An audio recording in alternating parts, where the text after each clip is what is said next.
Let us today discuss about the handling of consents and its requirements under DPDP Act. Consent, a very simple concept. You need my permission to process my data, and it is for that reason we have privacy norms.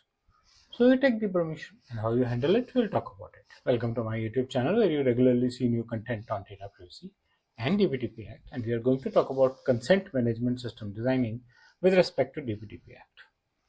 So what is the problem? The problem is that people still believe that getting a consent or giving a consent is just marking a checkbox, where it is not. It has a lot of relevance just beyond a checkbox.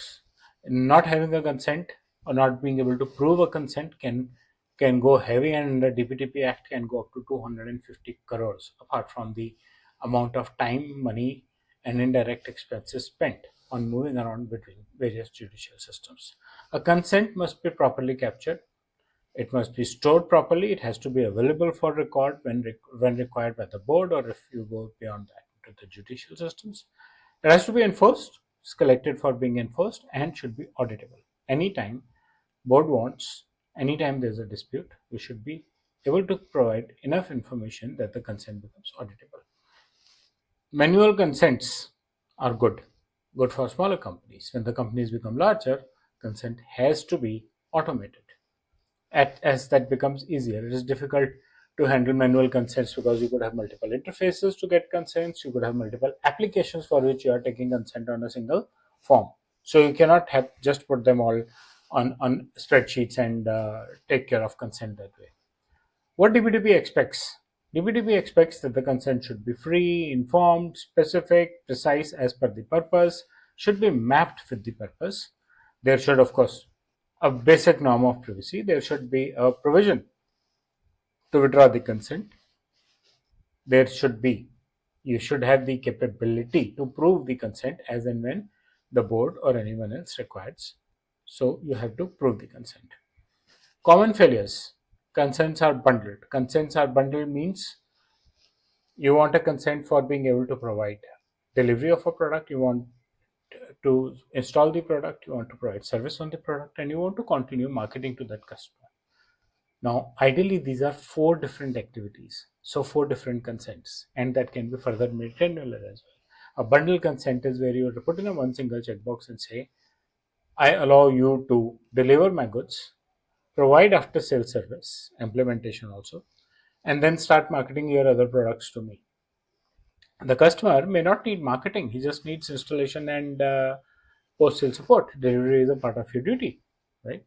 So, and then pre-tick checkbox, you expect that checkboxes are already there, like you see in this image, and there's a I agree button. No, that is not acceptable. Checkboxes are not supposed to be there. Oh, sorry, not pre-ticked, right? No purpose granularity, as we talked in the example, and it can become further granular.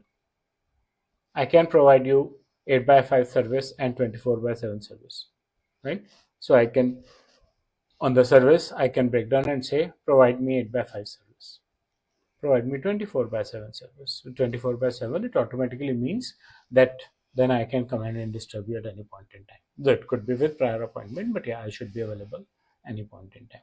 Consent should be stored only on user interfaces? No, it is not just to be taken on interfaces or stored in spreadsheets. It has to be enforced and implemented when the activity is actually being done, and it has to have a link with the real data processing. Can't avoid that.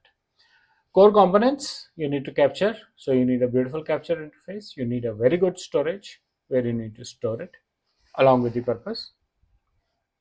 Purpose is a part of the capture. So you cannot move around and say, no, I want capture and I don't purpose and all that stuff. You have to have a record stored. You have to have an enforcement layer created for the consent, and there has to be a withdrawal mechanism. Withdrawal mechanism immediately noted to the entire system, and all of this has to be auditable. From storage point of view, timestamp the records of consent, any activity that has happened, consent provided, what services, what expiry, what happens when it gets expired, when is it withdrawn, and how. All these are supposed to be versioned and timestamp records on immutable logs that cannot be tampered. You can retrieve them during audits. These are the very, very important things with respect to storing consent in your organization. Withdrawal, again the same thing, like you have checkboxes to provide consent, you should have checkboxes to withdraw consent. These are the consents I have, and you can pick up which of them are you are willing to withdraw now. Right? You should also acknowledge back to the customer when you obtain a consent. You should acknowledge back to the customer when he withdraws a consent, or even when the consent is expiring by purpose.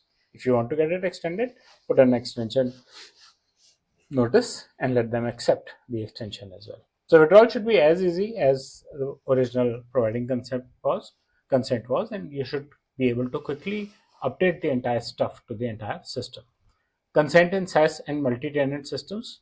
So there has to be a platform consent and a customer consent. Platform consent may not be very valid from privacy point of view because it's a generic thing, but the content and the customer information brings in privacy. So there has to be a consent on capturing the customer information, tenant level, as well as again platform level. So who all are handling the platform and what rights they have. This is more of a security thing.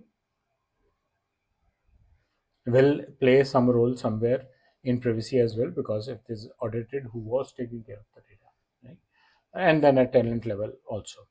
Avoid any confusion regarding consent, especially whether you are saying I'm taking a platform consent or a customer consent or a tenant consent. They have to be separated. Wherever privacy or PII is involved, privacy norms have to be implemented, and your contracts should align with the behavior of the system as the system has been designed.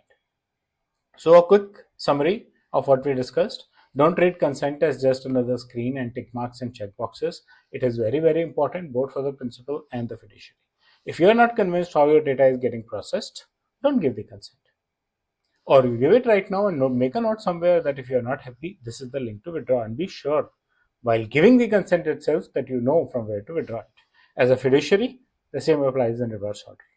Be sure that you are recording all activities and providing withdrawal services as well. Purpose drives consent logic. Yes, it does. Engineering enforces compliance. So consent is not a screen, it is the capability of the system. The purpose of the consent is what drives the logic to give the consent, and the engineering system is what enforces compliance. And that's about the relevance of consent in privacy, relevance of consent in DPDP, where further on, like any other regulator, DPDP also expects you to prove the consent as and when proving is required.